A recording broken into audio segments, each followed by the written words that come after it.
the smell of grass and leather. There were days when we'd play too. We'd cross the lines when the sun would shine and make our dreams come true. I had a glove on my hand and a girl in the stands. She stole my heart like a hit and run. It seems the world was so much simpler back then. We was just out there for fun. I pray for someone to hold your hand and baseball in the summer. Someone to walk with you when this world grows cold. Baseball in the summer. Baseball in the summer.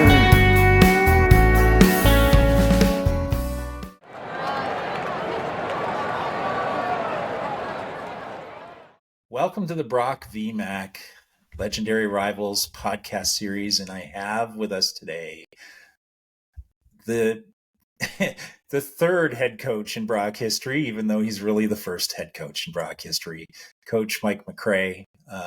Coach, first off, it's great to see you. You're looking youthful as always, which is one of your really annoying qualities for the rest of us who age uncontrollably.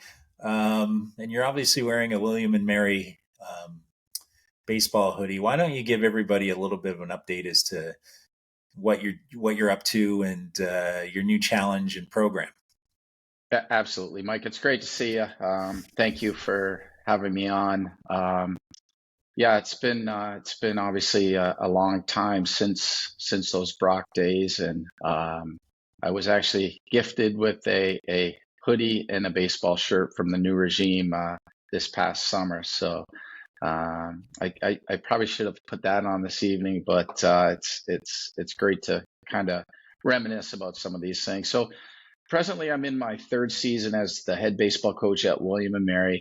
It's a college in Williamsburg, Virginia, just halfway between Richmond and the Atlantic Ocean, and I know which direction I prefer to go to when I can, and that's always east to the ocean. So it was a weird situation. I got hired and brought on late in the fall. The fall had already ended. By that time, I had been like 4.5 years as the pitching coach at Virginia Commonwealth University. After leaving Canisius after 13 years. So my journey's been, I've been to a lot of different places. I've seen lots of the country. I've now got to visit an awful lot of different schools, and probably the one constant is I've had a Canadian or two or multiple at every stop along the way, and somehow, somewhere, my roots get back connected, and I find myself, reconnecting with a Canadian baseball player or multiples of them. Well, and I think it's great, and I'm sure that you've developed an appreciation for the better weather as opposed to dodging the snow in Montreal. And I think that's great. Like it's a much more complex college coaching world that you're in today, as opposed to maybe when you first started with Canisius, and we'll get there over the course of this conversation. But I think for people who didn't only know you as a coach, why don't we start with growing up in Niagara Falls, and maybe who were your first influences, and when did you start playing ball? And between ball and hockey, I know you're proficient at both. How did that all start for you?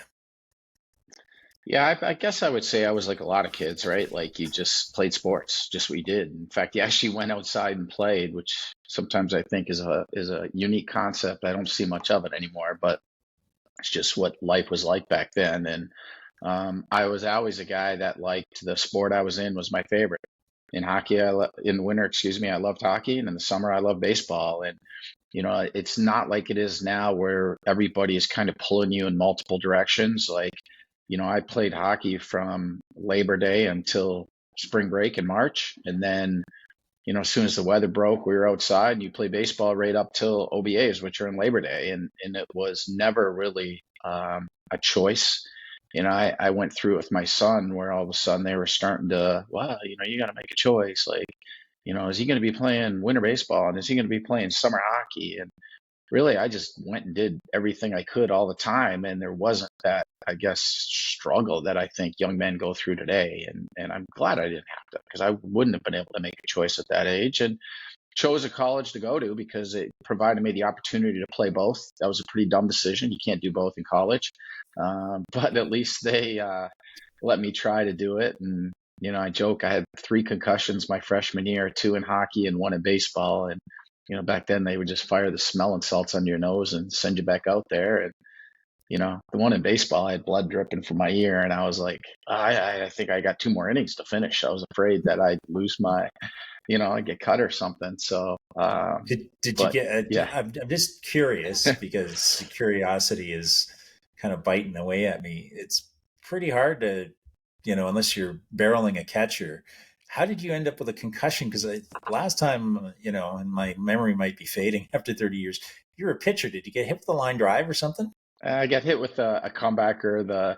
It was indoor. It was in January indoors, and the indoor mounds had like a lip on the front of the mound, and the ball hit it, and I turned, and it bounced up and popped me in the ear and broke my eardrum and tore some cartilage, and sent me to the hospital for the night. So yeah. Jesus, 3 in a year. That's precious. So before you went to, and it was Colby, correct? And it was yeah. Prior to that, did were you just playing rep ball in the falls, and did you have like coaches and stuff that kind of influenced the kind of player you became? So yeah, right from a young age, there was Joe Cavelli, and then there were the Sadler brothers, and my father coached me when I was younger, and each and every one of them had a different and positive impact. Like I think about when the Sadler brothers were pretty well known in Niagara Falls, and they were twin brothers, and because they were both teachers, they would practice during the day. So there we are as like 12-year-olds, you'd hop on your bike and ride to Oaks Park in Niagara Falls for practice at 10 a.m. on a Tuesday. It was awesome, right? Like I couldn't imagine kids today. Like we probably rode our bikes 5-10 miles to go to baseball practice with a bag over your shoulder, and in the handlebars you had your bat stuck, and practice all morning, right? Like, and I laugh about it because like I just don't see practice like that anymore, where kids were just on the field all day, and you weren't in a hurry, you weren't getting kicked off, you weren't like, it didn't get dark, like you were just, as long as you guys wanted to go, you would go, and probably did that 3-4 times a week if we didn't have a game. And it was kind of a unique experience when you think about in this day and age, where that like everything's got to be so structured, and this is your time, and if you happen to have a game that night and it's your practice night, you lost that. But yeah, I played rep ball all the way up. I got lucky when I got older, because I could pitch a little bit. I had the opportunity to play with a lot of older guys. When I was midget, I played junior and played some senior, to be honest with you. And, I was 15, 16 years of age at the time. And it was a very, very unique opportunity to do something like that, because those teams were really, really good. That's the teams that had like some Jim Thibodeau and Rick Faulkner and Billy Holmes and all those guys. And some of them went on to play professional baseball, which wasn't, heard of at that time. But I got to learn a lot from those guys, because it was, they were really, really into the game. They wanted to go hit every day. They wanted to work every day. And you really could see the love out of it from a group of guys like that were all older than me. And you just learned a lot. You learned a lot about the respect for the game and how the game should be treated. And I was a way better teammate when I played with those older guys, certainly than when I played with my age group. That was without question. The teams that I were on were not very good. You catch 7 innings and close out 2 innings, and like just do stuff like that. But it was neat. It was a neat, different upbringing. I never played high level travel baseball where these people are going all over the place. Played for Niagara Falls. If I wasn't good enough to make Niagara Falls, my parents weren't taking me to the next center. They were just like, get better, kid. Like nowadays, you're not good enough to make one. They just keep driving you until you find a center that you're good enough to be part of. So Yeah, it's a funny thing that Billy Newton said. Because Bill, pretty good player that came out of Niagara Falls, but he said, it was hard for the Falls and the region to build decent, really good teams because everyone started either working really early or there were just other factors that took away some of the players. They would maybe cross over the border and play on a Buffalo-based team. There was a lot of that kind of stuff. A lot of jobs in Niagara Falls were tourism based too, right? So it didn't allow you to have nights off. I was lucky. My grandfather got me a job at a factory, so I was like a 7 to 3 when you got into that age group, so you could still play. And I assume that hanging around all those older players, and I had a similar experience. You pick up great habits, but you also develop a bit of a reverence and a respect for the game. Did you feel early that coaching would eventually be something that you could gravitate towards? Were you a good mentor to young players? I frequently admit that I was not. No, I was not at all. I was a very, very self-motivated, self-driven, tunnel vision baseball player. I would really struggle to see what was the greater good of the team. Like I didn't have awareness of that until when I played with the older guys, I did because I was a part of it, right? And I was a part that they appreciated because I could go get them outs on the mound, and they kind of understood their role. They understood that this is the position they played. This was where they were in the lineup in the batting order, and it didn't come off of that. And I was just a piece, and I think that helped me understand that that's what a team was about. But I certainly did not understand what a good teammate was about. And, the coaching piece came, to be quite frank, because of an injury. I finally had to get my shoulder scoped.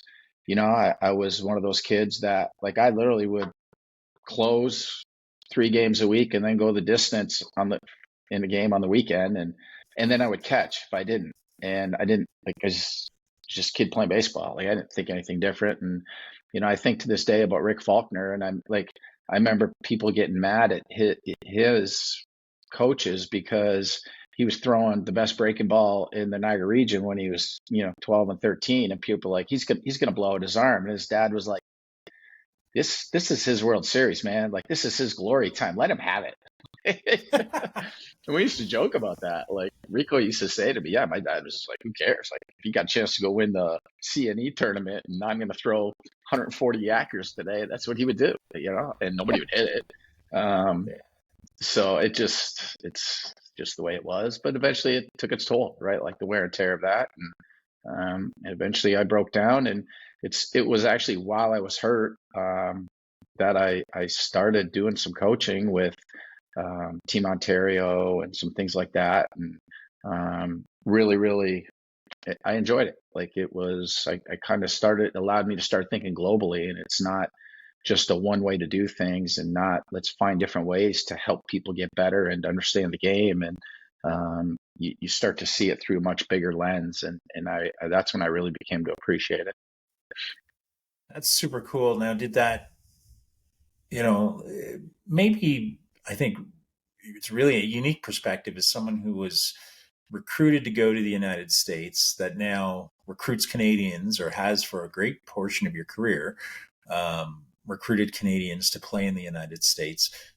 What was that process like for you, and how has that changed over time, right? It's changed quite a bit. It has changed quite a bit. And listen, when I was, I was trying to make a living off of Canadians at Niagara and Canisius, in the running joke. And I've got some friends to this day that still make fun of me for how the hell do you sell Canisius to kids, right? You've been there? I've been there. I can't even go to Tops in that neighborhood. I'm not going there. These are some of my good friends. And I'm like, you had kids from the national team come there, and we did. And, the running joke was we are going to, sell them to come south to Buffalo and play Division I baseball. And, I think it's like a lot of things. You just put a lot of time and effort and energy into it. And, we all celebrate the ones we got that became tremendous players, and some of them went on to professional baseball. But you know what? I'm probably the only one that remembers all the no's I got too along the way. And I had an awful lot of good players tell me no. And that's not easy either, right? But that's part of it.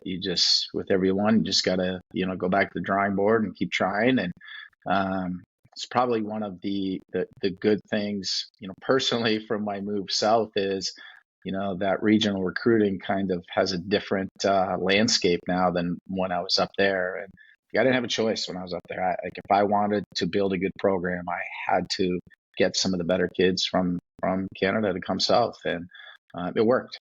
Without question, it worked. Yeah, I'll tell you how it's changed, though. The Canadian recruiting market is one, they are really, really in love with the concept of Power 5, even though when you go back and look how many of those guys transfer after a year because they didn't play. yeah. And it's one of the faults of the advising system in Canada right now. And the other thing is, look at Coastal Carolina won a national championship. They're not a Power 5, right? Yeah. You've got East Carolina. They're pretty close, so I can think of them. They host regionals every year. They're technically not a Power 5, right? Yet there's a school in the Big Ten that is in the bottom 40 in the nation. They are Power 5.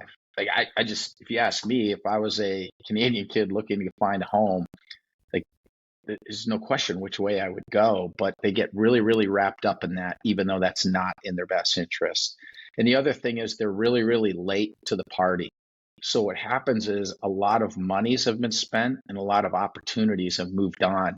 And they tend to think that, well, they recruited me, they'll always recruit me. And it's not like professional baseball where they can just keep going back to the signing bonus well and keep having more money. It doesn't work that way, unfortunately. So, and that's where the opportunities at Brock can work, because, a young man's waited too long to make a decision and he values education, and there's some obviously great opportunities home.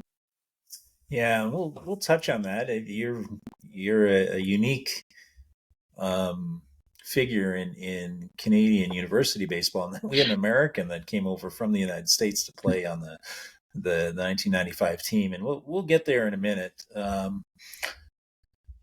So I'm keenly interested in what you took in school at Colby, and kind of what was your plan. I think it was teaching initially, and or not.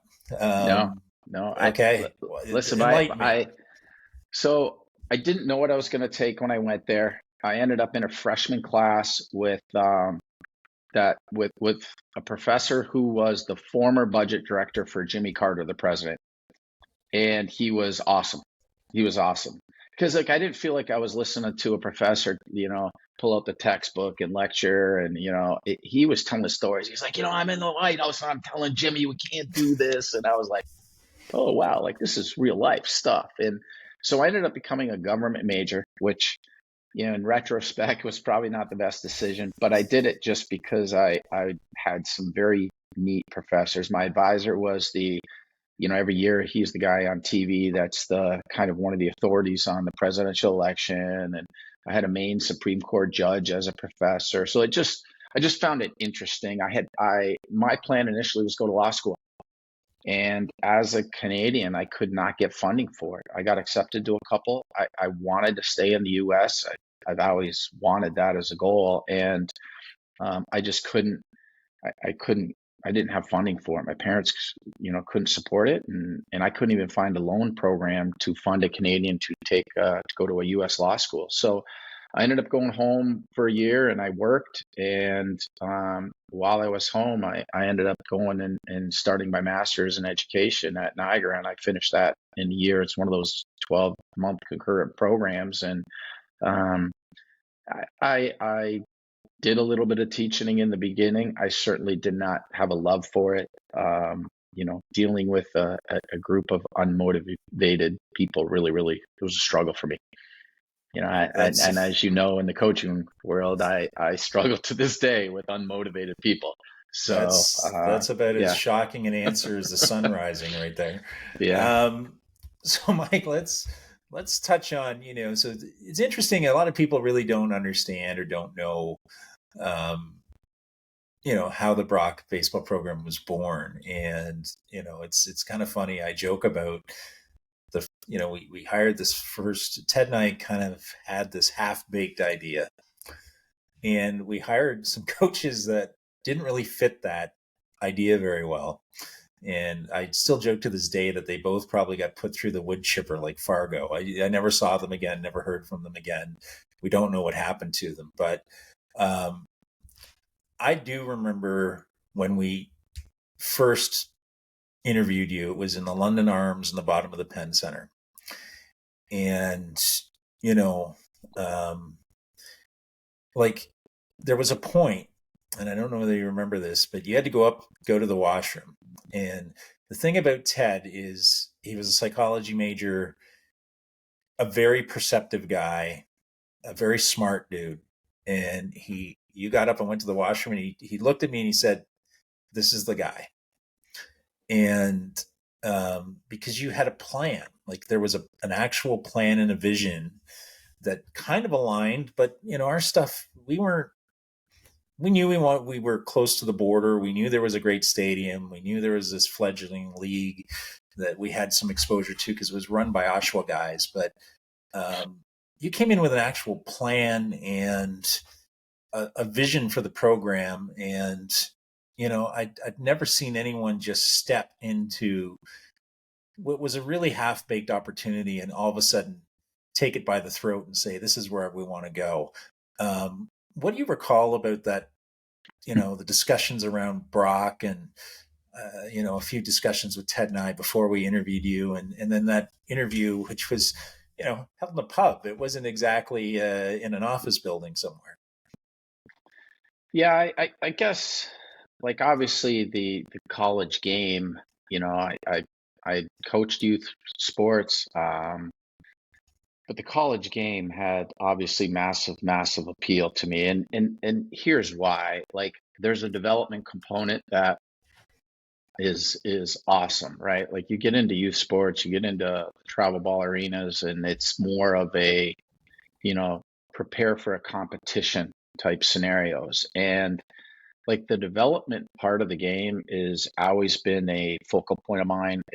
I enjoy it. Like, I love seeing how a young man can go from being, borderline non-functional to all of a sudden being an all-conference type player. And there's a lot of factors that go into that, obviously, but that is very, very unique and something that I have a passion for. And that's the way I looked at the Brock situation, combining it with, obviously, it was the only program in the country at the, from a university level baseball program outside of something in British Columbia that had such close proximity to, a different form of opponent. Like I had said to you back then, like, the uniqueness of this is you could become the most formidable program in the country because you can use the border as an ally here. And it can take away from, people saying, well, this school is better than this school because the U.S. border, the proximity and the ability to compete on that stage as well. I just thought it was good. It could make for a great jumping off point for the program. Well, it's interesting. And you come halfway through these obscene winter workouts where we have a binder literally of 160 or so player applications. And I think the part that I laugh at most is that was very misleading. It was like fantasy baseball. You would see a guy there that said he was, I frequently use Team Korea as an example. But he said he played on Team Korea. The problem was it was when he was 8. And, we had just all kinds of shapes and sizes. And I think one of the great things is, Wayne Briggs Jude was already in the mix a little bit.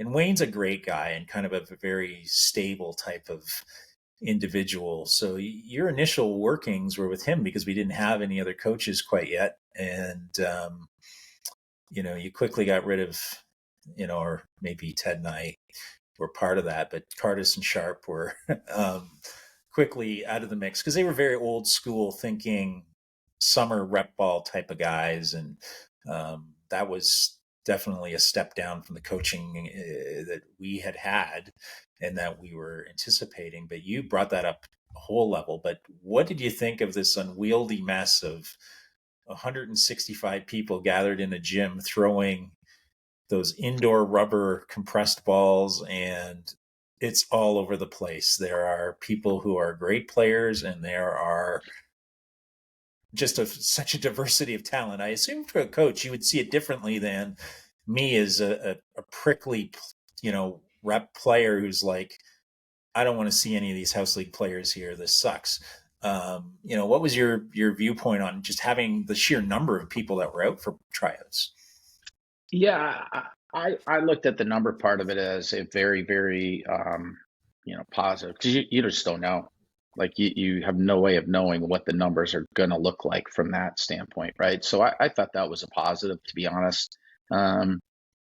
Listen, you get numbers of that level. It's unavoidable to expect they're all going to be, impact players. So that part of it didn't bother me. I think I was more bothered with limitations of facility, right? Like, oh, you got to use these balls in these hours, and like that was more of a because I think that just made it harder and harder for some true assessments. So none of that truly, like I also could see that was just not only a stage, but I would call it a necessary hoop that had to go through that, you probably have I know for a fact you have a more clear image of what numbers from there look like on the field in September, right? And it's, it was very, very different. So, well, the funny thing is, it's my expectations were pretty low because,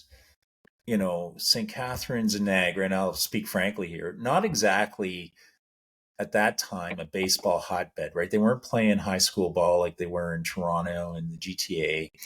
There was not a lot of local support of players, right? And so, my concern was that we would end up with 15 guys and they would have a wide variance of talent. And, we would be really stuck for, certain types of players that are mostly stateside at that point. So I was very concerned about the pitching because I was a pitcher, of course. The state of arms, finding good arms is hard in Canada because a lot of them go down. And, there were just some weird things about the indoor tryouts, like the number of catchers and the number of first basemen that we had. Mm-hmm. We had tons of catchers, and which is usually hard to find, and we had tons of first basemen, which seemed weird. Like it's just very strange from that perspective. But I do remember that you were fairly quick with the let's separate what we've got here, and very quickly brought some structure because I think Ted and I were going crazy just with the amount of damage we did to the ballet studio and dealing with Bob Davis, who at that time, and I'll stop this and just quickly acknowledge that Bob, who was a great friend of the program, despite some of the funny stories we tell about him, passed away a couple of days ago. So really his family are in our thoughts and prayers. But, Bob in the early days was doing what an athletic director should do, which is you guys have to prove it, and was kind of a little bit skeptical. And we had lots of meetings in his office where he was like just overwhelmed by the number of people that we had coming through the gymnasium. But about that time, you're obviously starting to think of additional coaches to bring into the mix. And I think the first guy you had us meet with was Tim Topping. Tell me a little bit about, because tell me a little bit about how you knew Tim, and you guys are really well aligned actually. As when I did Tim's podcast, I forgot how much you guys were really on the same page about everything from mechanics to pitch count. So where did you come across Tim? Tim was a Niagara Falls guy that just was involved with the local baseball association, and what was unique about him was he certainly had a passion to be a pitching guy, right? And I feel like back then there wasn't a lot of that, people that wanted to, kind of delve strictly into that area. He didn't want to wear too many hats. He wanted to just work with pitchers, and obviously that's a need, right? So that's where a lot of that came from. It's funny. I always say that Tim feels like he's Jimmy Buffett. Just he was very relaxed and always had a great smile going, and he would just make you feel calm. To deal with pitchers all the time has got to. You're just signing up for hazard pay. So, was it hard as a dynamic though? Because you were a pitcher and expected excellence out of the pitchers. Did it feel good to just be able to hand off those high maintenance personalities to Tim a little bit, so you could kind of dip your head in a little bit and just really have an impact when you were needed? It just obviously with the numbers involved, it was necessary in order to, in my opinion, have things run efficiently, right? Like the head person can't be everywhere at once. And ironically, I actually went back to that kind of model when I went to Canisius, and it's not in the best interest of the entire team. Something is going to suffer when you do that. So I just looked at it as we had help and we had manpower, and let's let them take care of their responsibilities, and because then that group of individuals can get much more attention, which is what they deserve. Yeah. So that brings us, we'll talk a little bit, but Daryl Kemp is the next person that and I kind of laugh about this. My introduction to Daryl was playing with Daryl. It's a little bit one thing to kind of like interview a coach. It's another thing to have to play with that coach, and especially someone like Daryl who spits tobacco juice on your cleats and kind of rips you to shreds. I think I told a story on a previous podcast that I had to throw batting practice to Daryl, which you should have given me the warning about. And so I was like, okay, most people, I can throw a fastball in that outside corner. It moves about 5 inches, and he swung over it. And I thought, oh, that was great. But he turned to me and he said, "Nice changeup, Mike." So then that pissed me off, and I wanted to throw it harder, and he ripped it into right. And I still think it's probably traveling. It was about a 10-foot off the ground line drive that was just a rocket. But Daryl was a great player, but fun as a teammate and really interesting as a kind of this guru coach. How did you come across Daryl and make the decision that he'd be a great pitching coach for Brock, or a hitting coach? Yeah, Daryl was one of those kind of mentor guys for me growing up in the city, and everybody knew him and everybody knew of him, and he, right up through the Niagara Falls Mariners, he was a local legend, and he also, like, it wasn't just that he could play. He knew he could break down a swing and he could talk to you. And it's funny, like what you guys probably didn't know or didn't hear was he used to get mad at me all the time, because I would constantly ask him why, and his common response was, because this is what the Angels taught me. And I was like, yeah, but that's not good enough. Like, why? And he would get pissed off. And he goes, I don't know. And he would just storm off. And if you knew the number of times that's how the discussion ended. And it was, my youthfulness and just trying to learn more. And like, I learned an awful lot about hitting from guys like him, and my time with the Toronto Maple Leafs in Erin County. Like, some of the guys that were in those worlds, like, they just saw things differently, and I was always in awe of that. And that's where Daryl fit in. And in all honesty, I think Daryl, Daryl, like a lot of people in the sport world, got pulled in so many directions, right? From family life to career life, and obviously this wasn't it, and for him. And I think he could have been an even better coach, if he just didn't have to be pulled in so many directions. Yeah, and he was also a scout at the time, and we'll get into that when we talk a little bit about the Chris Grucci experiment, which is tons of fun. But also, you also introduced Jeff Lounsbury into the mix, which is a very late addition. And, I like to poke fun at Jeff because he doesn't look like a ball player. And, if I was probably the worst person to introduce him first because I was like, there's a mullet, there's a earring here, there's white cleats. Oh my God, do I want to throw batting practice to him because it's going to go right between the numbers. But, Jeff, roll up the sleeves kind of a guy. Tell me a little bit about your relationship with Jeff and why you chose to bring him into the program. Yeah, a lot of it with Jeff was he and I had been lifelong friends and sports teammates, or at least baseball teammates. And he was older than me, but he was part of the group that I got to play up with. And he truly understood the game, certainly at that point in time. And it was just somebody that I thought I could trust to have around every day, and going to be there and help in whatever capacity we needed, right? And you look for that in staff. And obviously the pay wasn't great, so we needed people that we could trust and rely on. So And part of this is you decide to keep on because I've made this very clear on several occasions.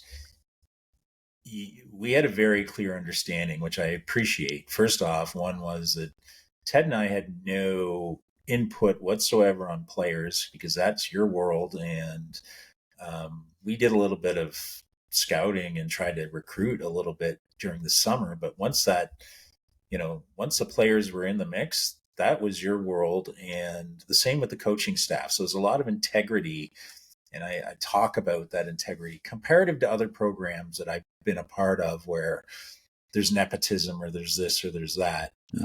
Everyone had to earn their spot with you, which was really cool. And there was no guarantees that Ted and I were going to make the team, which was, I think we just probably benefited from the fact that there weren't a hell of a lot of pitchers that came to tryouts. So, but, talk a little bit about maybe you've kind of assembled the staff, which is got a diverse background. You kind of got the cool icon guy. You've got the laid back pitching coach. You've got kind of the drill sergeant and Jeff trying to make an impression, but you keep Mark LePage on, who was a student that likely wasn't going to make the team, but he was very helpful to Ted and I because he was just a baseball nut and would do anything. And coaching was the route that he was going to make the team at because unless Mark had a swing that I hadn't seen, I don't think he was going to beat out Larry Houston at second or anything. But tell me a little bit about Mark and the want to bring on a student coach. Listen, that's I guess a soft spot part of me that to this day it has never ended. Like I am constantly looking for people that I think can make an impact in this game and have a role in whatever that role may be. And I'm still doing it at William and Mary. There's people I'm adding to the fold and listen, in a place like this, these guys have a chance to go to in 3 months go to Wall Street and make way more money than I ever will but they have a passion for the game and they like to help people. And it might be, we've got a guy that's kind of doing some operation stuff. So I've got another guy that, is doing some of the analytics piece for the pitching. And like, anytime I can find good people that want to, go down that path, I'm going to be as much of an asset to them as I can. And maybe I'm not but I certainly aspire to be, want to be. And, there's been so many people in my life that I, for the best term that I can use is pay it forward, where I've asked for help and assistance and and I'm really, really secretive about so many things, but like if you knew people that I've reached out to and campuses that I've been to just on my own, just from a professional development standpoint, I think some people would be shocked. But so I look at these types of scenarios as a pay it forward the other way. Like it's something I can do to help somebody. I'm all for it. As long as they're going to work and be loyal, I'm, absolutely. Mark asks me questions still to this day. So it's kind of neat and unique, and it's great to see that. To be honest with you, that like he has a really warm and fuzzy spot in the middle of his chest for Brock baseball, and I have a ton of respect for that. Yeah, he is the loyal soldier. I will say that. It's not easy, and Brock has kind of evolved. It's a little bit like the Pittsburgh Steelers. There's been three coaches in its history, as opposed to all the Canadian programs that have had tons of coaches in that time. Hmm. And it all came out of the same coaching staff, which is very interesting. They were all there from the beginning. So I think that's healthy until it becomes complacent, right? So Sure.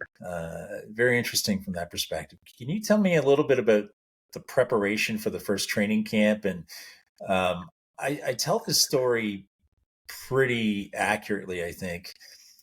Part of the shock and awe of training camp was that we didn't know who was coming.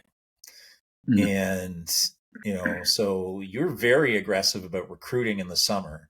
And I remember dumping garbage bags full of recruiting letters that you had me mail. But we also went to tournaments constantly. It was just a mad scramble to find players. And I always thought that was because we didn't have outfielders really coming out of the indoor workouts. So it just didn't seem to be any outfielders. And then all of a sudden we end up with that outfield. Tell me a little bit about the expectation versus what actually happened when we arrived at training camp, where all of a sudden, it was, it had taken a big step up. Yeah, it's probably just a function of youth and stubbornness, and it's no secret my competitive nature. Like, my kids joke with me all the time, like, I'm not letting them win in Monopoly. You're gonna earn it, right? So it's just the way I'm wired, Mike. To be honest with you, I always have been. I always probably will be for while I'm still active in this game. I don't know any different. And if I was gonna do this, I wasn't gonna go just dip my toes into the water. I was gonna go after it and try and make sure we had the best talent we could assemble and try and put them in the best situations possible to be successful. And that it's as simple as that. And if I saw a young man that was on the fence with what the decision is, and I had kind of some keys to try and solidify that decision for him, I was going to push for it, and I did. So Yeah, it's I think that's one philosophy. It's another thing to show up and have an outfield that's got the Ontario youth team MVP in it, an Ontario, stalwart and Rick Bottomley in center, Andrew Tinish show up out of the blue. He drove the night before. Yeah, he drove the night before to get there in time. Yeah, and because he called me the day before, and I said, "Sure, man, but we got like 80,000 people in camp tomorrow, so like we can't give you an extension on training camp." And he goes, "I'll be there." All right. Well, that's a hell of a player to just drive out of the ether, and Scott Jusiak, obviously a guy that you're very familiar with. There is not a team in the country that would have had a starting outfield that looked like that threw like that ran like that. So it must have been hard to balance. There's four of them there. Daryl was hurt a little bit because he hurt himself 2 weeks before training camp. But tell me a little bit about his injury is from beating himself over the head with the bat. Daryl is very self-aware these days because he's a different guy, and I think he'd be the first to acknowledge that he may have had a small temper problem at that time. Maybe. But tell me a little bit about what your memories of camp were. And there was some absurd stuff with players that phoned the university and we had to let them try out that kind of stuff. But more so, everyone talks about the first baseman and the glut of first baseman, and like what went into these decisions, and what were your early impressions of the team? Yeah, the initial first impression was, boy, it's a long way from those indoor workouts, right? Like that's kind of what I could see and kind of knew what would come down the road. Just long days, and it was like at the time I was teaching at the time, so I was coming from school. We did some stuff in the mornings. I don't know if you remember that. I remember like I ran with you guys in the morning, and it wasn't good to be beat by the old guy, because I let you hear it too when I did beat you. So, but yeah, it was neat to kind of see kind of the fruits of the labor at that point. And even though we were just at the beginning stages, just to see it all assembled, and, feeling good that there was some talent there and what that would look like. And it was fun. It was a lot of fun running a camp like that with, that many people. It wasn't fun making decisions and, disappointments, but it was fun to kind of see, the work and the product that went in, for sure. Yeah, and it was an unusual, the way the talent fell out of the hat was a little bit unusual, right? You don't typically see a team carry 4 first basemen ever. We had arguably 6 that could play. You guys cut 2 that were starting first baseman at pretty good programs, and big guys. I remember that they were big and maybe a little slow of foot, but like, how hard was it to make certain positions? I think there were clearly 4 outfielders that stood above everybody else. Jeff Hoover was clearly a guy at third base. I think Larry eventually really played. I'd played with Larry before. He was great at second. We stumbled into a shortstop somehow with Steve Couture. For sure. Yeah. And the catching was pretty as deep as it had been before, but except that Nate got hurt doing that lunge punishment for losing the inter squad game there. And truthfully, as a pitcher, I've said this, we weren't super deep on the hill. We were about 5 to 6 deep, and then there were kind of a rung of other guys, but there weren't a hell of a lot of hard cuts to make there, I don't think. And maybe that is the one area that we were, it wasn't hard to make cuts, I don't think, there, but they were other hard cuts. The catchers, there were some great guys, and some of the infielders, some really good attitude people that you had to send to a JV squad. But how comfortable were you with the team coming in? And it was a weirdly constructed team. I've said to this, out of the 10 pitchers, 8 of them came out of the indoor workouts, only 2. And, that's a lot of your maturity and your older guys or your pitchers, it makes for a strange dynamic in terms of leadership, because that's typically a catcher or a first baseman that's doing a lot of that heavy lifting in terms of leading the team, right? Yeah, I listen. Leadership doesn't matter to me where it comes from, right? You need it, and you can't have too much of it, and it can take a lot of different styles. So I that wasn't a concern whatsoever for me. That it was more the older side was the pitching, and that never was a concern. So, a couple things that I think stand out for a lot of us. One is you had a rule that you couldn't grab your hair under the hat. So this makes me laugh, because I went to the William and Mary baseball page, and is that a rule that you've continued with, or is this something that you've modified over time now that we're in a different era of not being able to do that? So one of my assistants right now played for me at Canisius, coached with me at Canisius. I've known him a long time, and that he tells everybody all the time how soft I've gotten. So yeah, you pick your battles now, and that's the hair certainly isn't one that I'm picking my battle with right now. So yeah, it's all good. So we start this season, and one of the things that happens early is we get our doors blown off pretty good by a Canisius program that you'll eventually take over, and you kind of make us run sprints with our families in the stands, which was kind of funny, but we probably deserved it, because I think what was happening, and I've kind of come to this observation, it was not a talent issue, but our guys were a little bit, I think they needed to see, it may have been better if we played the American teams 4 times as opposed to 2 times, because I think the first time they saw them, they were a little bit nervous, a little bit tight, and we didn't score runs, which was the thing. And then the pitchers would eventually kind of cave in, because they were holding the line too long.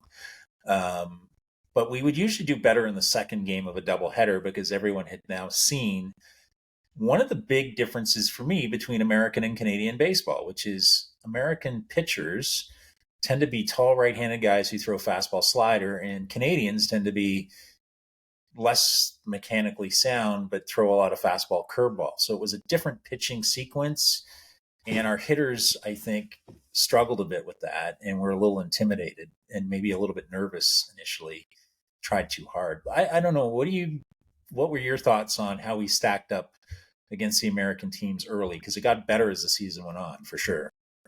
Yeah, I've been able to sit on both sides of those types of fall games. I hate to say this, and I don't want to get my hand slapped for this, but my mindset as a coach was, I needed to tell these young men that they were as good, if not better, than this opponent, and I'm not sure that's true. Yeah. I'm not sure that was true when you especially when you get into the pitching side of it, right? In the depth of it. And I think in some of those cases, I just think we probably it was probably a little bit over our head, but I didn't want the team to think that or to feel that, or I wanted, because I had said all along that the whole master plan was to try to kind of, be in that mix of some sort, whether it was NAI, whether it was whatever, right? And I didn't want to think that we were going to be that, inferior in the grand scheme of things. So I certainly was going to try and pump you up and say that you could compete. And obviously there were players on the team that did that. There were players that went there and were, some had tremendous success. So it wasn't strictly a talent, but I do think the depth of it was, it's going to present a challenge. And when you're in an environment like that, where they were going to show their whole depth because it was a fall game, right? And we probably didn't have the depth that would be necessary to go toe to toe in a lot of those cases. So. Yeah, I think aluminum bats also were not the friend of, it's a pretty good equalizer for, at a certain point. And, there's a bunch of little factors there, but, all in all, we did, pretty well against, definitely, I think we were 7-1 against D2 teams and JUCOs and that kind of stuff. So, there were lots of positives from the season. Got any crazy memories? Everyone will talk about St. Bonaventure and the ridiculous umpiring, but you may have your own different slate of memories from the season. Are there some things that stand out for you from? No, my favorite though is like, guys, this has never ended. This is every place I've been. By the time a story gets told for the third time, it has taken on a whole new image. It's unbelievable. It's unbelievable. I love it. Like, whether it's Brock guys, Canisius guys, VCU guys, William and Mary people, like, you'll get together for some sort of alumni function or, go up for a meal. And it's unbelievable how these stories evolve from, one point to, where they're told again. It's like, wait a minute, that wasn't quite exactly like that, but go ahead, you're on a roll. I'm not interrupting. Well, I do remember St. Bonaventure because we got booked for I think it was a homecoming of some sort. Like, it was a big thing to do for St. Bonnie, and it's a beautiful park to play at, right? You drive there, we were rolling in with the vans, and it's, as Ebel said, it was like a whiskey commercial, right? You might as well have had fires going in the background, but they started a guy named Vance Kozier, who all us Oshawa guys knew pretty well. And at that point, Vance was not as good as he would end up being because he got better real quick. But there, we jumped out to a pretty good lead in first inning. And what I remember is that the home plate umpire came up with, I can't remember whether it was chest pains or he got sick, and they replaced him with a guy that was wearing an alumni jacket for St. Bonnie. And all of a sudden, and it was Ebel pitching, I think. It was ball 6, ball 8, ball 12, and the pitches were right down the middle at points. And so St. Bonaventure started a rally that involved walking and not a lot of hitting, right? So that's frustrating to everybody. So I just remember the temperature boiling up an awful lot. But then at some point, the part that I forgot that everyone has kindly reminded me of is one of their guys slid through second base and went spikes high on Larry. So you went and put Steve Vautour into the game and said, hit the guy. And I think you instructed him where to hit him, right? And every pitcher knows this. You got to hit him in the ribs, just below the numbers. Hopefully, as he turns his back, or you'll get him right between the numbers. But don't hit him in the head, right? I think this is kind of what you said to Steve. But at some point, it all boiled over. They ejected Vautour, and you went out to that mound in front of all those people sitting on the hill, and kind of said to the umpire, and it's not a PG-13 podcast, but if you're going to fuck me, kiss me first. And you got run pretty quick. But you did that to stop the rest of us from losing focus, because it was a competitive game and we probably should have won it, but they clearly didn't want to lose that day in front of whatever stupid thing they were doing at St. Bonaventure. But it's the first time I ever saw you really lose it on an umpire. And you kind of did it with a glint in your eye, because I think you knew you were saving a bunch of us from getting tossed or losing focus. But Lounsbury tells me you've used that line before. Maybe. I'm glad I have one of those buzzers on there that's, that kind of exposes you. So this is something I can tell now.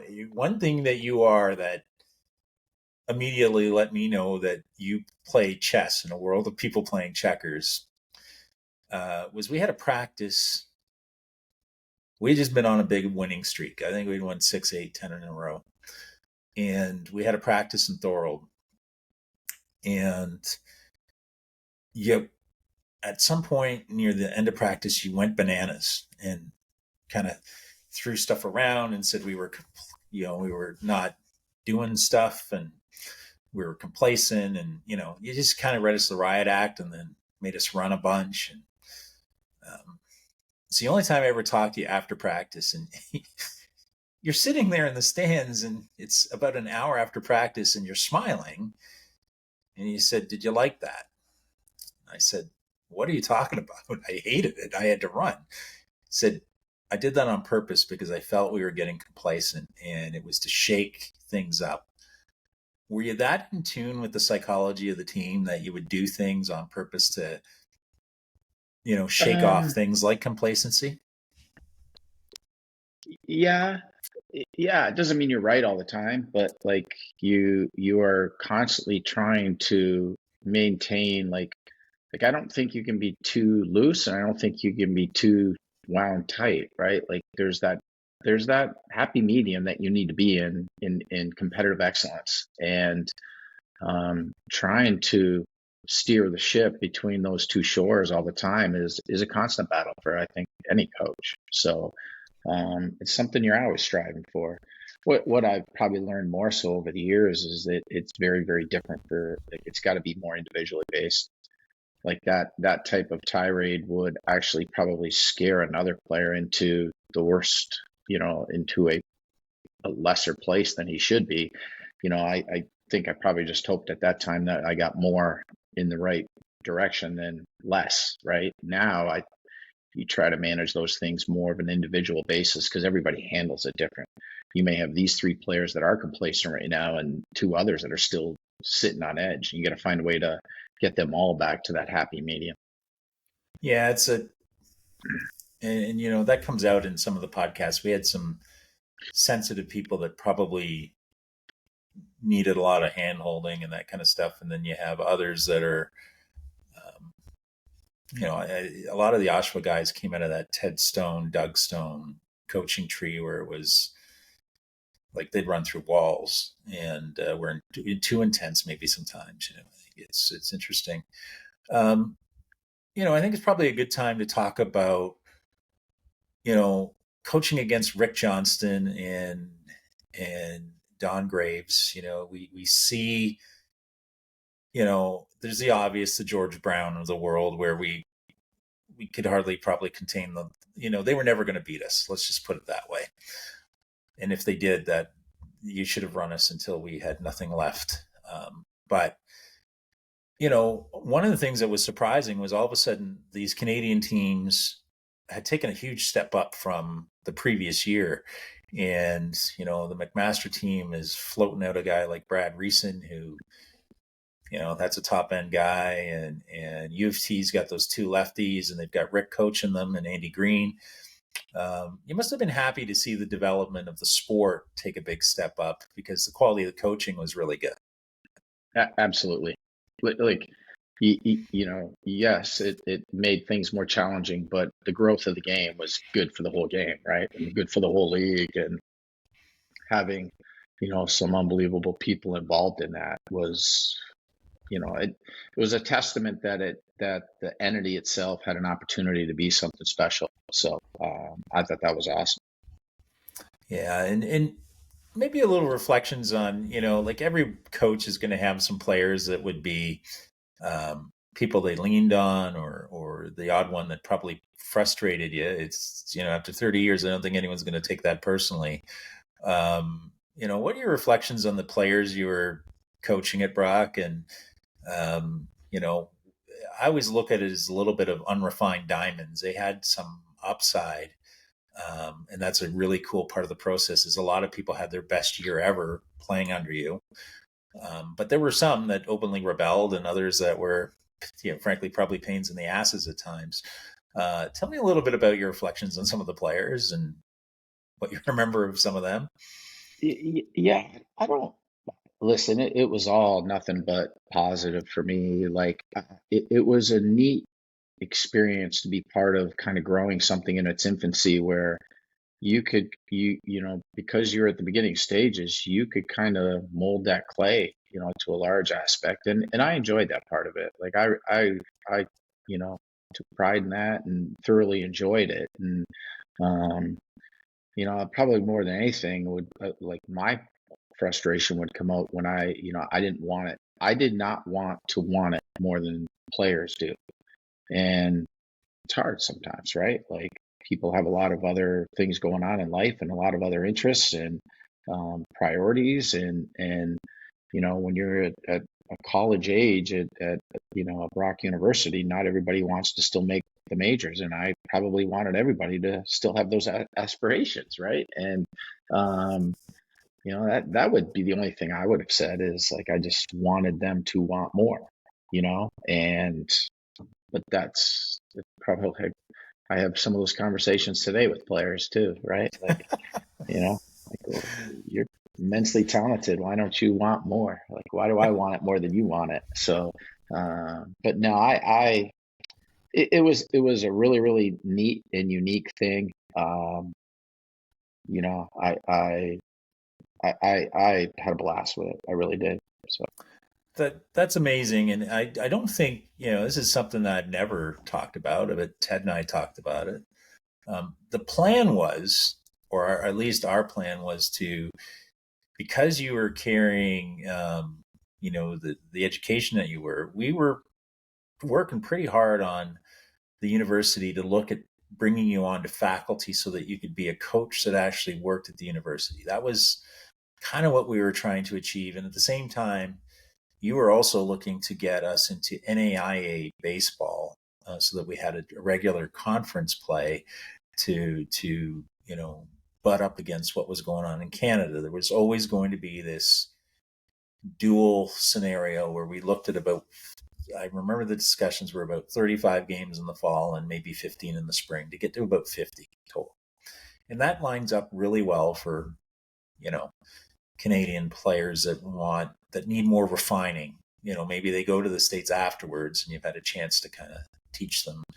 In my case, I put on 15 pounds and threw the ball a hell of a lot harder after Brock than I did before. But the one factor that no one can control is weather. And it brings me to, the national championships and what it was like playing in blizzards 3 days on referendum weekend, with the country threatening to break apart and not knowing whether we could get back out of the province afterwards. What do you remember about the national championships and all of that experience? Yeah, just it was obviously a great weekend. It's one of those things I've learned in my lifetime now, that you're all the work and all the effort that a large group can put into comes down to one weekend of baseball. Sometimes that's hard, man. Sometimes that's really, really hard, and it doesn't define you, but it's a huge part of you. And that's what that weekend was, right? Like, came up just a bit short in a great baseball game, and is what it is. And it's kind of the culmination of a to see it where it started from those indoor workouts to that point, was a pretty significant jump. Yeah, I've said to everybody, our championship ring had nothing to do with winning the last game of the season. It had to do with laying a bedrock for the program that's gone for 30 years, because there's tons of programs that started in Canada that were 3-4 and out, like Waterloo ceased. York ran a program that went on hiatus. George Brown only lasted a few years. And, I'll talk about the fact that my friend Dave Hatch should have stayed at Canisius until you took over there, because he ended up playing at George Brown, which is almost a ridiculous statement in itself if you think of what we thought of George Brown. But I think a lot of those people that were involved with that first year program was very intense, because there was no playbook. We didn't have the support that is there typically with a program, like academic advisors who would come along and say, you might not want to have a full course load heading into this fall. Maybe you want to go down to 4. That, if they would have done that, there would have been a much different, less turnover in players. It was really hard, I think, because we didn't know what we didn't know. You have to run it once to kind of see what that's like. And Brock was kind of set up. We had a lot of guys who had 8 o'clock classes or 8:30 classes. And when you were doing those morning workouts, Brian Simmons told me a story where he went to class and fell asleep in the front row. Now, it's Simmons's idiocy for sitting in the front row when you're going to be tired like that, so the prof could single him out like that. But there just was a lot of things that would benefit from a second year where you could say, here's the playbook on how to get through this. And I think what it has done is produced a group of men here who have really exceeded in life. There's a lot of great stories on just determined, strong, skilled people that are doing really well in life because of their experience with the Brock baseball program. And I think that's super cool. Why don't we turn that into what's next for you? Because you make the decision to parlay or take that Brock experience and bring it to Niagara. What was it like going to be an assistant? Were you an assistant coach for Jim Morrow? Is that how that went? Yes. Yeah. What's your question, Mike? Why'd you walk away from the program after a year? Yeah. I had a conversation with the AD at the time, who basically told me that it was that their priorities were obviously intercollegiate athletics at Brock, followed by intramurals, followed by club sports. And that, for the amount of time that you all put into it, that hurt to be categorized as being less than intramurals from a priority standpoint hurt. And that's what kind of, when I heard that, it was kind of like, there's only so much we can do if that's the case, right? And that was kind of what caused that decision. So yeah, it's good to hear after 30 years, because I think anyone would leave under those circumstances, because you feel like it's not only behind the fencing team and its 6 members, it's behind intramural ultimate frisbee, and we are bringing at this point we've got an American kid paying international student fees to come to Brock. There would be no other reason why he would be there spending money on tuition. And that goes for most of those players. So tell me about what it was like going to Niagara. And And then we'll touch on something that was kind of omnipresent through the season. And maybe it's a good time to bring this rather than going to just one of your stops on your coaching journey. One of your biggest supporters who, a lot of the Brock people got to know was your wife, Michelle. She'd come to games. She brought you Taco Bell at that freezing game in Hamilton, and everyone despised you for eating it in front of them. They're like, damn it, we're so cold, and Mike's having Taco Bell. I'm going to roll him in the back alley. But talk about Michelle's support of your coaching career, and just, that part of your life seemed very stable and really allowed you to grow. Obviously it's kind of special and dear to me. But so one of the things that I learned in this industry, and I tell a lot of young people that are trying to make their jump, is if your significant other is not on board, you're in for a rough road. You're in for a rough road because you make so many sacrifices. My daughter's birthday is coming up here, and I think about the fact that her birthday was in April, and she for a lot of years liked to remind me of the fact that why is her birthday in the middle of baseball season? And I miss a lot of birthdays because I couldn't control the schedules, right, of conference play. So it just, she was a rock and a foundation, and she was extremely supportive of my passion. And, I know a lot of people that came to her in those early years and was like, how do you do this? Like, he's gone traveling all the time. And she would be like, well, what do you mean? Like, well, I couldn't do what you do. And the part that people didn't see was like, and this was especially in the Canisius days, because we were back around in the area, right? We'd moved away and then we'd come back around in the area. In fact, lived in Canada for half of my time at Canisius. But what had happened is, like, because we practice at night a lot, like, I'm the one that went to all the school functions. I'm the one that went to all the doctor's appointments. So there was a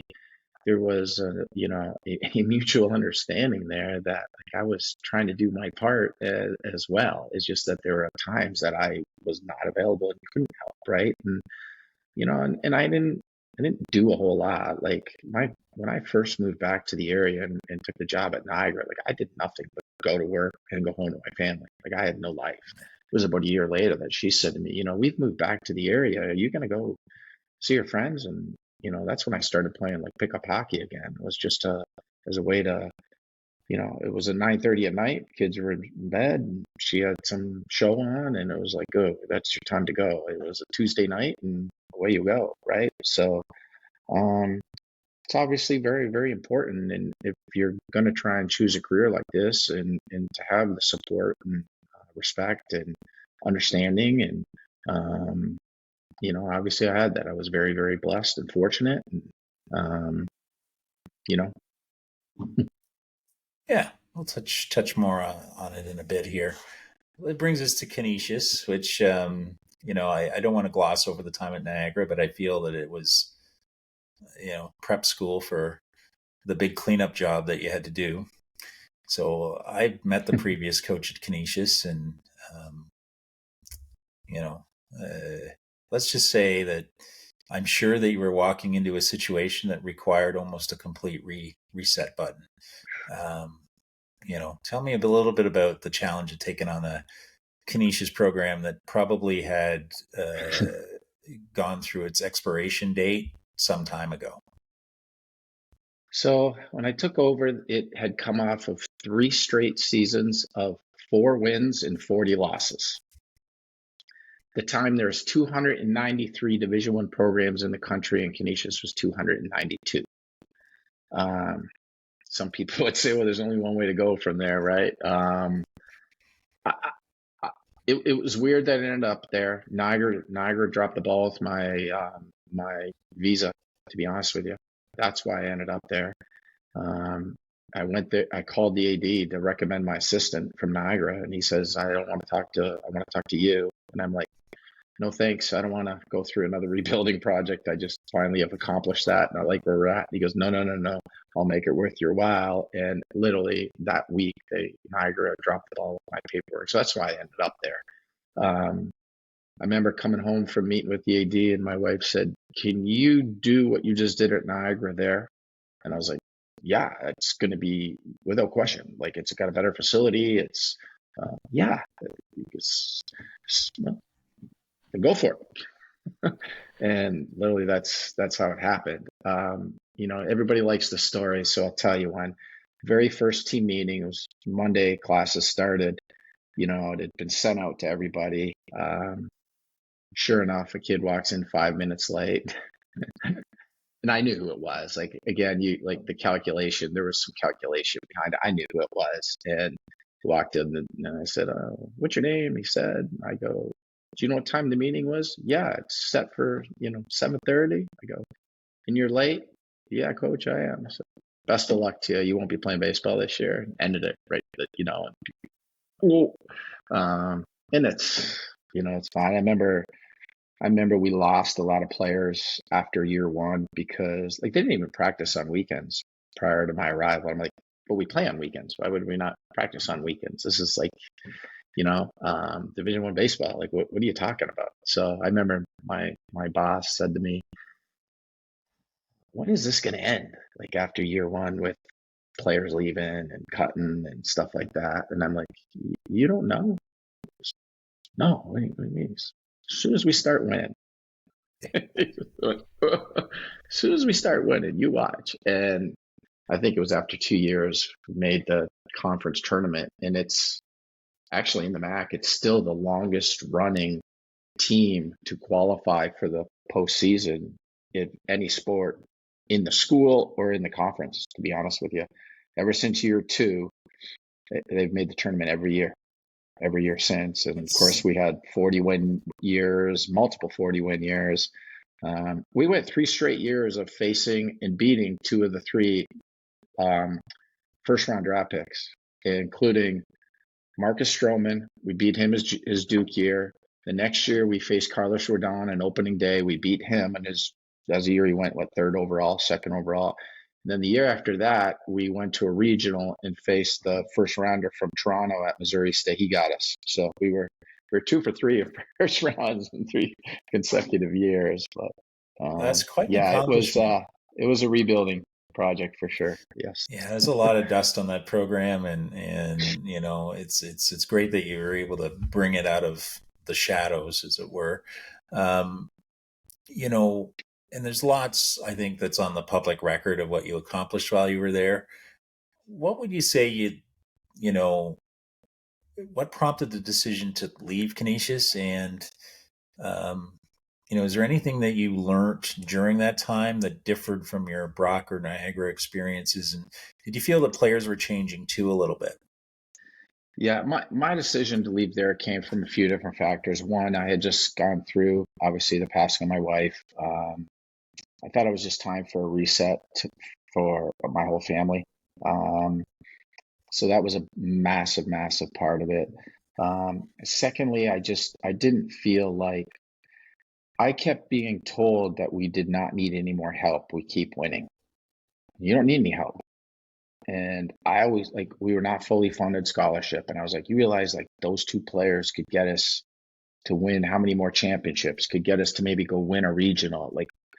I thought we were really close to being, Stony Brook that year went to the College World Series, and Kent State's but I just felt like we were on the doorstep of some of that, but needed kind of that extra help from administration. And they just were like, "You don't need help. You win every year. You're fine. I got to worry about all these other schools." And I'm like, "So I got to lose in order to get help?" Yeah. But that was, it was just that time. I think it's Mike Shanahan that publicly said, every head coach has got a 10-year voice, and I had exhausted my 10 years there. So I've been there for 13 years, and I think it's time, right? So everybody told me I would not leave. You'll never leave. And I told them the reason I would leave was because of the bus, and they laughed at me. And I was like, "You guys have no idea." I would get on a bus.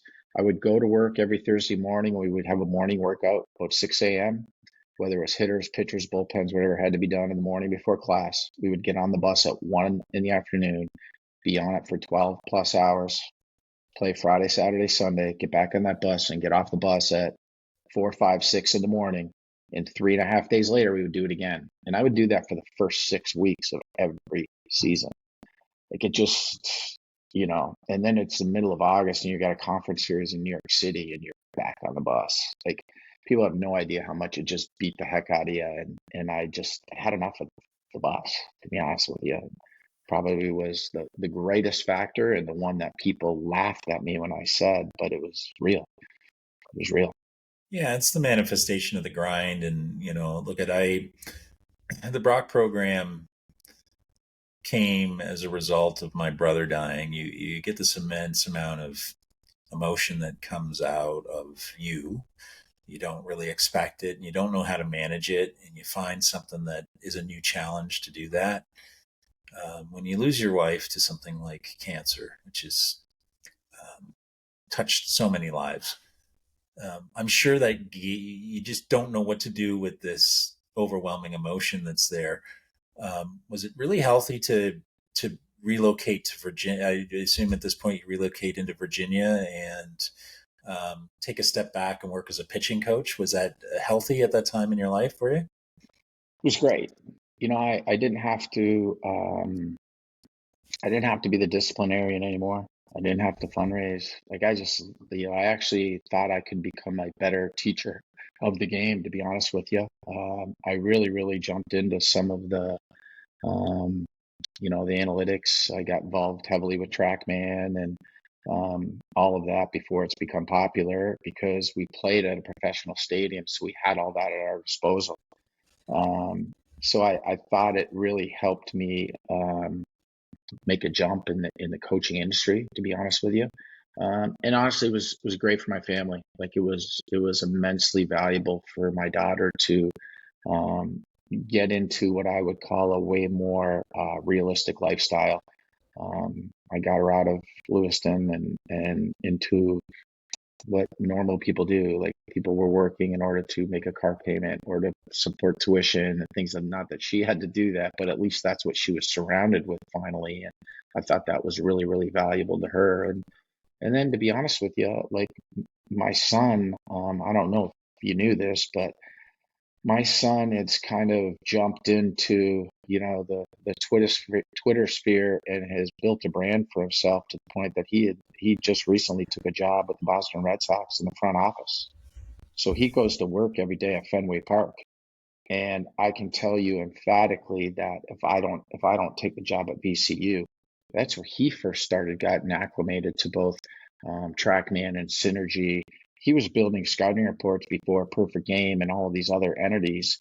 And he was doing some freelance work while he was, early in his college career for agents or for some of these other scouting services. And he built his own brand. And when you look at it now, if I don't make that move, he will never give dad credit. So that's not what I'm trying to do here, but at least I gave him accessibility to some of those tools that he built his whole brand on. And that's basically Synergy and TrackMan. And so it was a move that was very, very good for my family for sure.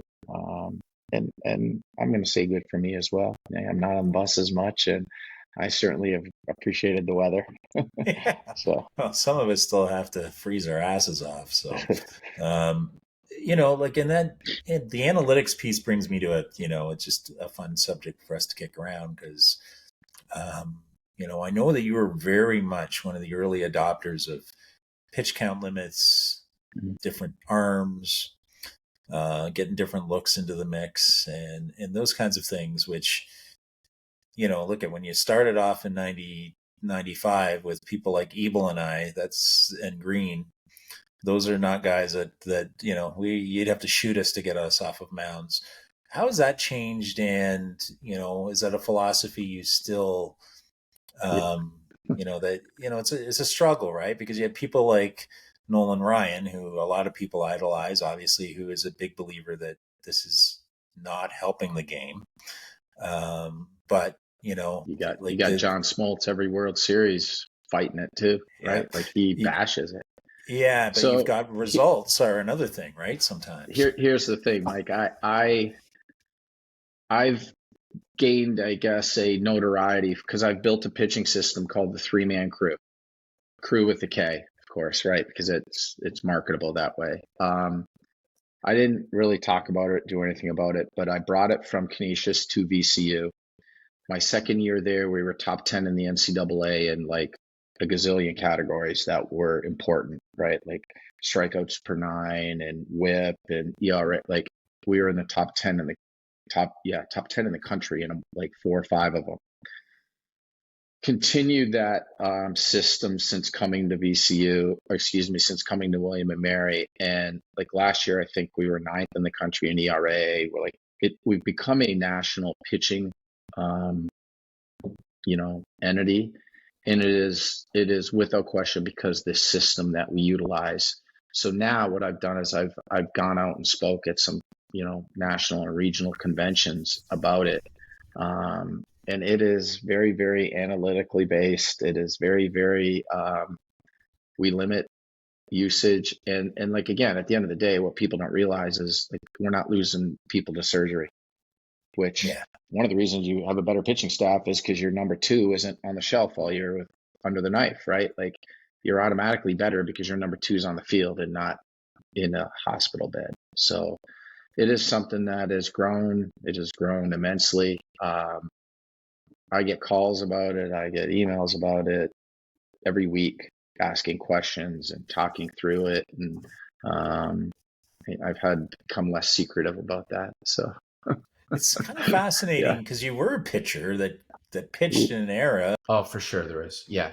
It's hard. There are some guys that resist it, and then there's a lot of guys that have embraced it because they don't have to save bullets anymore, and they also know they know exactly when they're going to pitch. They know, they're going to pitch on the weekend in a conference game, but they also have the opportunity to pitch on Tuesday against Duke and Chapel Hill and schools like that, and that's exciting to them as well. So, yeah. Do you find it provides them with a greater appreciation of their teammates? Because how old school pitching staffs were. It was your starters were kind of the alphas of the bunch there, and then you had guys that would have to complement and work around them, and it was sometimes hard to find the bridge to that traditional 7-inning guy and then an 8-inning person and a closer.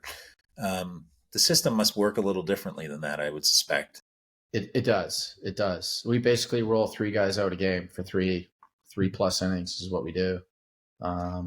Nobody goes through the order twice.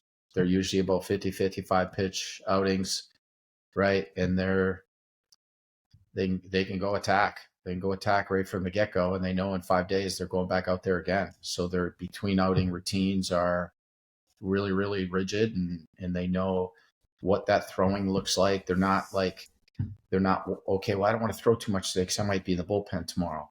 Oh, but then I didn't get used and I didn't throw enough. Like they know, the core group knows exactly when they're going to go. So they kind of relish that part of it.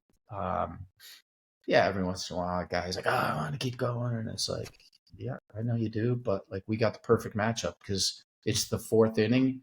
You've gone 3 1/3 and they've got 2 left-handers coming up. And our next guy out of the pen's a left-hander. And like if they want to make a pinch hit in the 4th inning, then that's a win for us, right? Like there's so many auxiliary pieces of it that have helped us. And listen, it's not perfect, but it is the overall body of work has really, really, we've seen dividends from it for sure. And here's the other thing on a Tuesday, like our midweek games now because of our geography are unbelievable. Like we're going to play midweek games against 4 top 15 opponents. Well, we're not running out some freshman prospect that we think one day is going to be good. We might be running out. Like we got a kid that's going to be about a 3rd rounder. Like he pitched against Duke. Against UVA a couple of weeks ago. He went 3 shutout against them. Like, it helped his draft stock too, by the way. Yeah. I'm sure that they appreciate it when every pitcher will appreciate when their stat line looks better at the end of the day. They are wired a certain way, right? So, right. Anything that sets people up for success, I think it's interesting, but it must be, bringing innovation to a game that won't be accused of being the most innovative in baseball is got to be an interesting position to be in, because I'm sure the questions just come from all corners. Mike, let me ask you this. Let's talk about your current position at William and Mary, and being a head, the decision to go back into taking over a program in an era where it's very complicated. This is not coaching Canisius in back of Don Copois anymore. This is an era that's very complex with transfer windows and competition for players. You have to recruit not only for your program, but you got to recruit from other programs and existing players. Give me what it looks like right now, and how much of a challenge that is compared to the last time you were helming a team.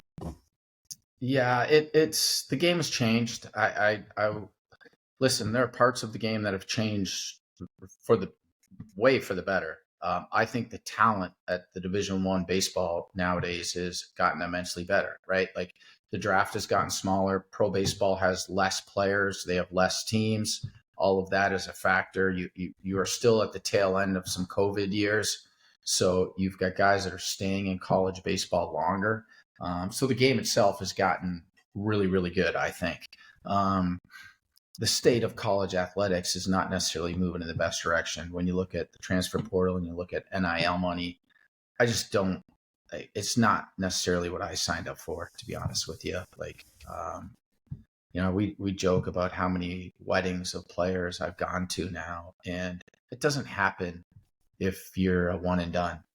Right? Like you don't have those relationships with guys, and that scares me a little bit. Like that's not, what you aspire to, like God forbid you coach a kid tough right now. You try to want to make him better because you see what's in him, and, he doesn't like it. And so he runs away, like that's easy to do. Right. It's really, really easy to do right now. So yeah, it's complicated. I don't buy the whole concept that kids have changed. I don't change standards. I don't change expectations. Sure, I let them grow their hair longer, but like I'm still gonna have some tough love on guys and make them realize that you do it because you care and you want them to be better and you see what's in them, and that's part of the job. So, well, I think you earn respect, and I think sometimes. I think people underestimate I wouldn't say they underestimate, but there's an intense amount of intelligence in the way that you do things. And I think sometimes in a team setting, you're going to lean on and push the guys that you can push, because they're going to give you the reaction that you want to see in front of other people. Not necessarily for them, because they may be predictable, but every team has unpredictable characters in it and unpredictable performers. And performance management is a very underrated part of being a coach. I think it's fair. People can be organized or disorganized, but people can be organized. People can be program builders, but to really get performers to perform and to get a group of people to adhere to a standard, that takes a lot more nuance than I think people understand. And that is something you had a great touch for, because I know from our limited experience together that you would push the buttons of the people you knew you could push the buttons with, and other people that didn't necessarily respond real well. I didn't really see you, just go poke them in the chest like this, that you save that stuff for, a Chris Ebel or a Rob Green, I can remember I told this about a start I had against Guelph, where our guys had walked 10 or 11 guys in the first game, and we eked out a 10-9 victory against a team we should have slaughtered, but you were pissed off. And I had to start the next game. It was my very first start of the year, and I went ball 2 on the first guy, and I may have missed by an inch or something, but the umpire called it a ball, and I heard from the dugout, throw a goddamn strike. it was loud and it was clear. And, we won the game, and I didn't, I think we won 5-1 or 5-2, and it was a pretty good walk in the park. But I think the genius of how you coach is you knew you could do that with me, and it would just, but if you did that to Joel Garten, maybe that's hard for him. Right. And, that's the thing. You're not coaching a homogeneous group of people. That hasn't changed. People are different. And, For sure. So that's pretty interesting. Let me ask you this, because I think it's a really interesting question. It's been about 30 years since your time at Brock. And, have you maintained any relationships with any of the players, the coaches, that kind of thing? Because, for a lot of us, this is a really interesting part of our lives to revisit, but some of us have maintained some of that, but a lot of people, it's drifted apart. How does that look for Coach McRae? Yeah, I'm still in touch with several people from those days and those experiences for sure. I'm probably no different than a lot of people. Like, there's some of those relationships I've let slip that I wish I hadn't. Right. And that's not on purpose. It's more just a function of life, being busy and travel. And I'm sure that's the same with, like Jeff Hoover was a guy that I had stayed in touch with for a long time afterwards. And, eventually it just got to a point where, you just kind of moved apart a little bit. But I have no doubt that there's a lot of people from that time that if I bumped into at Tim Hortons, it would be, like reminiscing old times, and it would be awesome, right? It'd be one of those thoroughly enjoyable experiences. So, yeah. I think the one thing that will make you most proud, because it's easy to be proud of a program that's 30 years old now and has produced some great people, is I did a podcast with Matt King. Okay. And, Matt had the most horrific job you could possibly imagine. He had to be a bullpen catcher, which just sucks, right? They get beat up. And, we had a couple of pitchers that were just murder on. I mean, Ron Strau, I love Ron, but oh my God, I thought I'd never seen anyone beat up a catcher like Ron could. We just had these weird pitches that bounced all over the place. But Matt only had 10 at-bats all year. And he told a story of you put him into a game to pinch hit, but you wanted him to lay down a bunt, which is hard for it's not a normal, that's like a middle infielder type of thing, but he was a catcher. And, he got the bunt down. And when he got back to the dugout, you called the entire team around to say, look at how mentally into the game Matt King is. He has to do this horrific work every day, and but when he got his opportunity, he was focused and laid down a bunt. That's a great story on its own. But what is really interesting about it is Matt King today is a teacher that deals with high performance athletes in London, Ontario. He is part of an experimental program where he deals with high performers in hockey and these other sports. And he says, he applies a lot of what he learned in that very intense burst at Brock. He brings that standard to work every day. And I think it's one of the coolest things about what it is that we're doing is you're going to get to learn how, that lesson or that coaching experience has benefited these people 30 years down the road, because it is pretty unbelievable what some of them are doing. That's awesome. That's awesome. Yeah, and I think Matt might be my favorite story of it, but even a guy you would have had some battles with, Brian Simmons. When you sit through what Simmons has done, it's unbelievable. He just pivots in his life. He's an educator now. He's just made the decision to live healthy and quit drinking and do all these things. So he kind of transitioned from Van Wilder to this, really upstanding, self-aware guy. And, I always think that there's a common ingredient. And I think that common ingredient was really what we all went through in birthing a program together, which is I like to joke, I hope Ted was not the mom, because that's just disturbing on many levels. But Coach McRae, like in about 6.5, 7 months time, we're going to be corralling a bunch of us to get together, and the guy that we're really going to get together to establish a new scholarship for is Todd Nye. And you may be more qualified to talk about Todd than anyone, because Todd makes me feel like a good human being every time I talk to him. But tell me a little bit about your memories of, the Todd Nye journey, because it goes beyond him losing his sight in his right eye. It has to do with him being a 6'5", ridiculously humongous catcher who wasn't going to make the team, but you guys saw something in him. That's the exact definition of what a good college story is all about. Yeah. He just, like you said, he was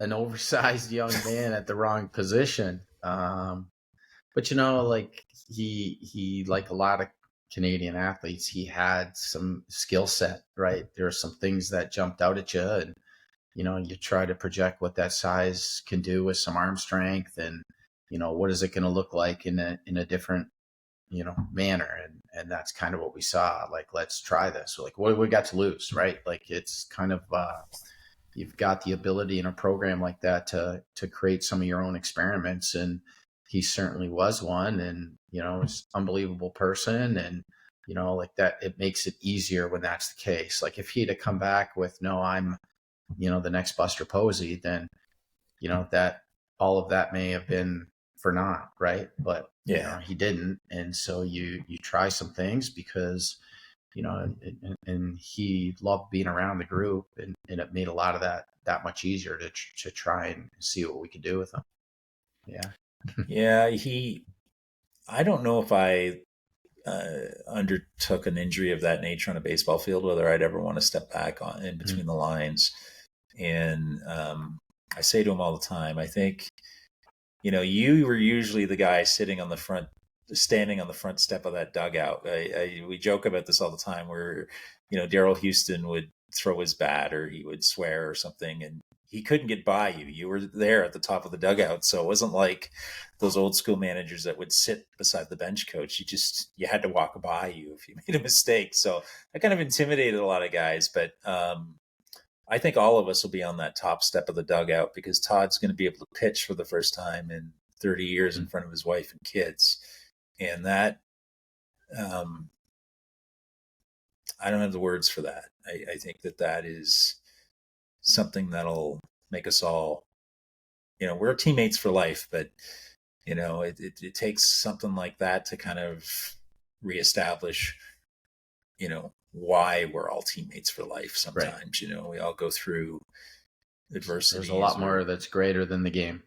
It's for nature. And when Todd talks about just his positivity and bounce back factor in life, it's inspiring for us today.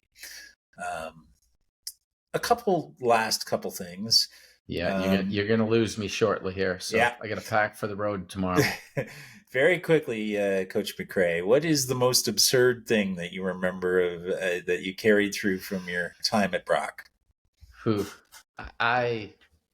Listen, there was nothing that I would have called absurd. Like, it was, as some of it shakes your head and some of it you chuckle and all of that. It's kind of, believe it or not, it's nothing out of the norm when you're involved with a group, on a day-to-day basis like that. And that's what it was about, right? Like, I don't know if in Canada, well, maybe out west there was, but there was not the day-to-day interaction of a baseball program, which is what we were trying to create. And that's where relationships come from. That's where development comes from. Like, all of those aspects come from that. That's the piece that, like, you as a player might have taken for granted and might even have despised a little bit, but it was the part that I, loved.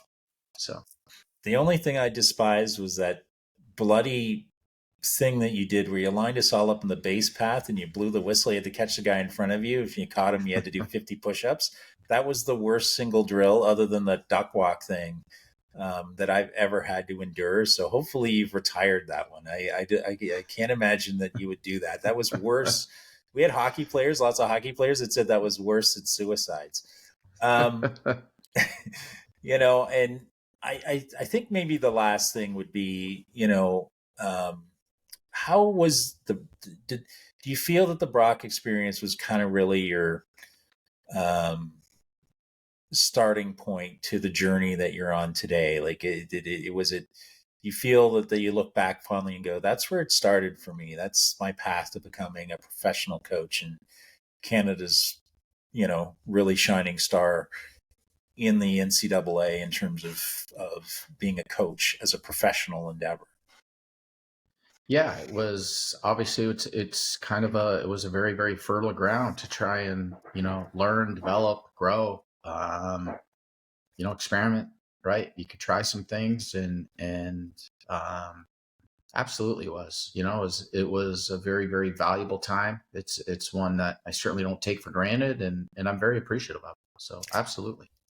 All right. One last super funny thing. Chris Peters. Okay. So you know that Chris threw his guts up while you made us do those 6 o'clock runs. Peters was ralphing afterwards. Okay. So he has challenged you to a race in 7 months' time. Okay. Tell him we're having the race with skates on. How's that sound? All right, we'll let him know, but he is bound and determined to beat you. So, Coach McRae, thank you so much for tonight. I really appreciate it, knowing that you've got some traveling, and best of luck. And appreciate that. We'll see you soon.